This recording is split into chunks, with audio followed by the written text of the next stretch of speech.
Kevin here, and Tommy. How are you? All right, we're coming to you live, and we're glad you're joining us.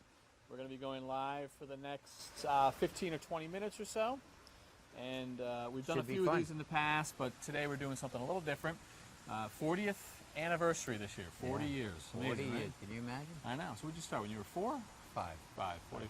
You look at. Let's not get technical. And as part of the 40th anniversary, a little bit of a celebration for us is to go back and to revisit some of our favorite projects. Right, and this is definitely one of them. Yeah, and so this is one of them, and this is Cambridge, Massachusetts.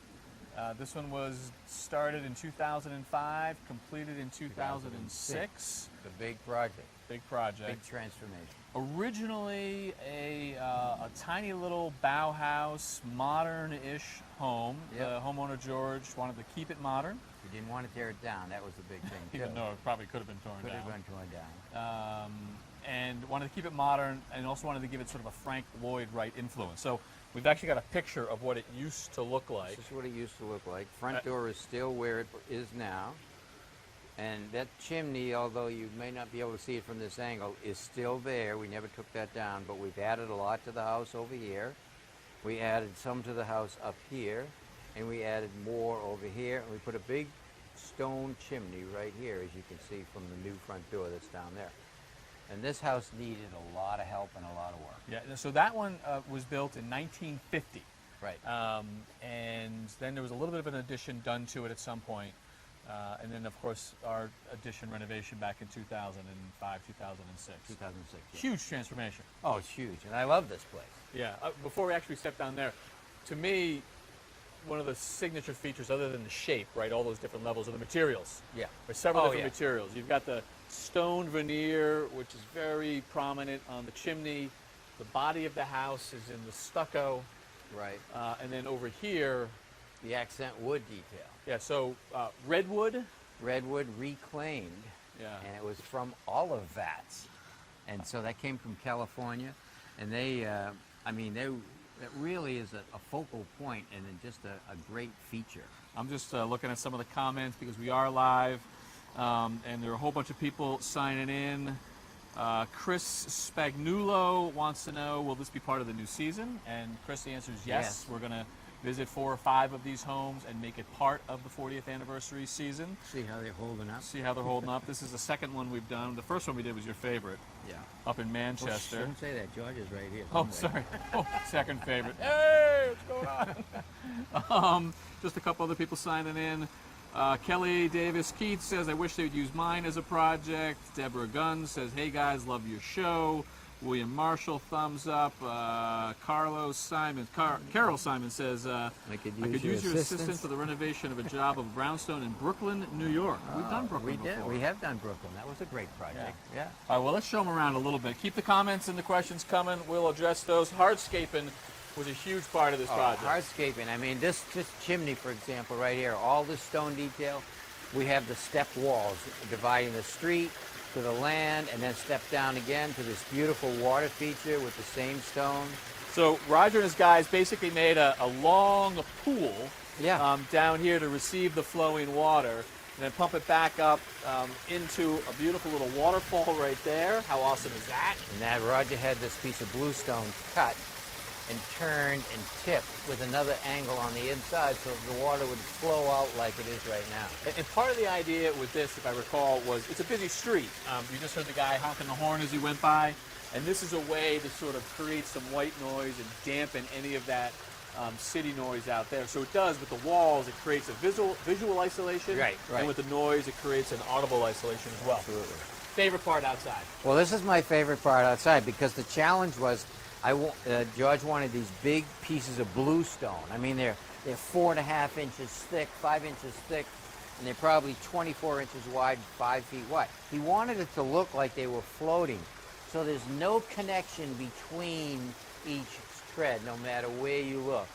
And what happened is I designed a piece of stainless steel that went underneath on an angle.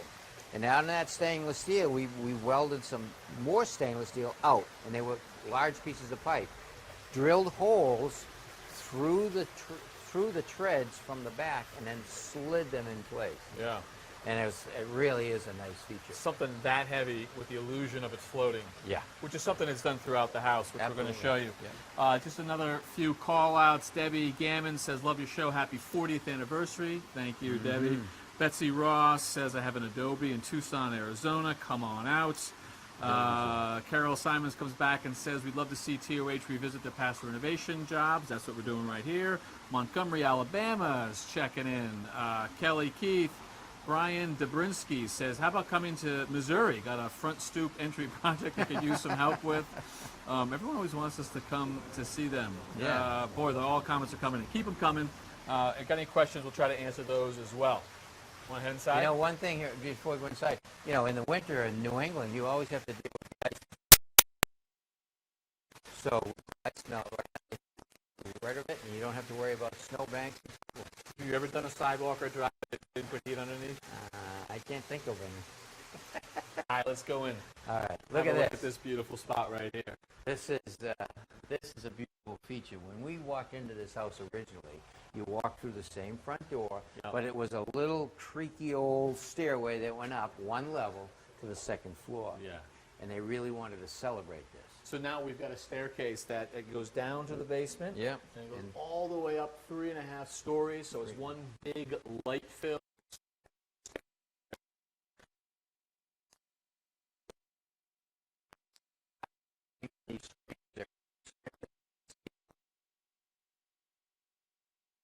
But we had to get I mean, you can't just gloss over the treads, dude. Look at this. 4 inches of solid teak. 4 inches of reclaimed solid teak. This is massive. That is not an illusion. This This is is- not boxed out. Yeah, this is half-inch steel, and welded to the steel, I don't know if you can see it, there's another half-inch plate, and these treads are all mortised in, so that becomes a flush system, and they're not connected to the wall anywhere.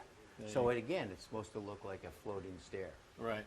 And then the balustrade here, if you look at the individual balusters, bronze. And we These are watched the guys actually bend these. Yeah, these are bronze balusters, and we mortised the plate right here into the stone, and then also mortised all the base plates into the treads so that it wouldn't stick proud, and did the same thing under the railings. Yep. So a lot of little detail that took a lot of work. Speaking of little detail, we actually did a scene this morning for the show, for the series, which you guys will see when we premiere in October. But little detail, we spent a lot of time on this right here.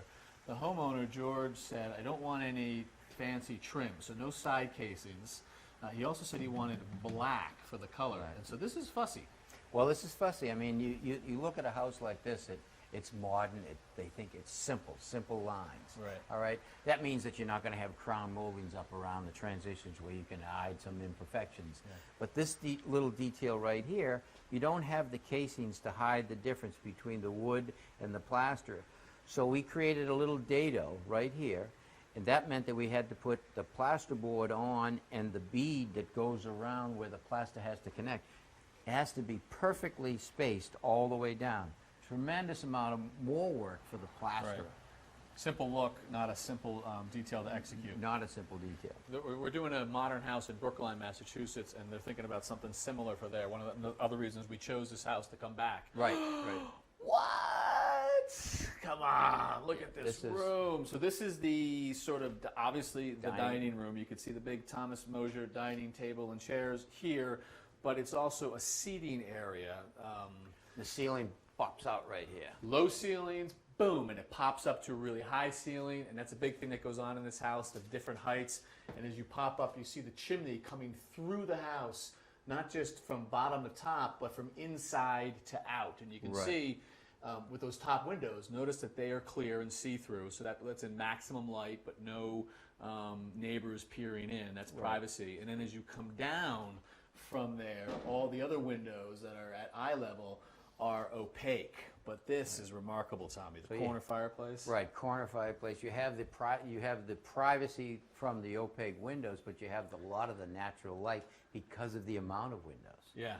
And again, all of this book casing, all of this shelving are all quarter sawn white oak, all painted black, and the same detail around the windows, the cabinetry, and the doors. Do you remember your thoughts when George, our homeowner, said, I want to stain the quarter sawn white oak, all of it, black? Yeah, he was. I said to him, I says, George, really? You're going to spend all this money for this beautiful wood and you're going to paint it black? And he's like, I got to talk with my designer, and he's convinced me that it's going to be good. I think he had quite a few sleepless nights, but I got to say, it's beautiful. And he's happy with it as well. A couple more shout outs and questions. Let me just get through these. Someone else saying, come to Brooklyn. Hello from North Carolina. Lauren Butler says that. Deborah Gunn says, is this an energy efficient home? We could go into great detail about all the energy efficient HVAC equipment that Richard put in here. Added insulation to the exterior to increase the efficiency of the walls, added insulation above the roof system. Yeah, and the windows are all energy efficient. Yes. Noella Chiasin tuning in from Nova Scotia, Canada. Thanks for joining us. Another happy 40th anniversary from Jennifer Clark. I had a question here. There was somebody, the little details make the home exquisite. Yes, that's true. Yeah. Fussy, yes, says Reno Decker, but very respectful of the style. Thank you for that. Sean Michael saying they've been watching since 1978. Love to hear it. Columbus, Ohio, great job. Listen to this one. Akea Koa says, sorry, a major crime to stain quarter sawn oak black, OMG. And I thought the same, but if you look at this quarter sawn white oak, and if we could get a shot of it with the camera, the grain of that white oak pops right through there. It's absolutely gorgeous, and it's so warm. Akea, if it's a crime, this is the most beautiful crime scene you've ever seen, because this place is unbelievable. Yeah. Trust me, it works. So a beautiful seating area right here. You can see the Ames chair, a beautiful choice for that, and new space. New space. Well, this is the new space here, but originally, so this is the old outside wall that went right across, and that window was going to go here. Outside that window was the walk-down stairway that's all concrete over here, and the stairs underneath it. And I said to George, I said, why are you going to leave that space outside? We get access to the stairway. Why not take this window and move it out here, and you'll have a nice little seating area. Right. And we did it, and it's, I mean, I think it's absolutely not too shabby. Not too shabby. All right, follow us. We're going to take you into the kitchen, which is right off of the dining room area, obviously. This was an opening that we actually had to put into the kitchen space. Right. Now, this kitchen was here. These cabinets were just like they are right now. Cherry everywhere. Right. And new tops. I think we even changed the appliance. I'm not sure if we did or not. I think we changed the appliances. The skylight was there. Yeah. We put a new one up there. And the island, again, was here.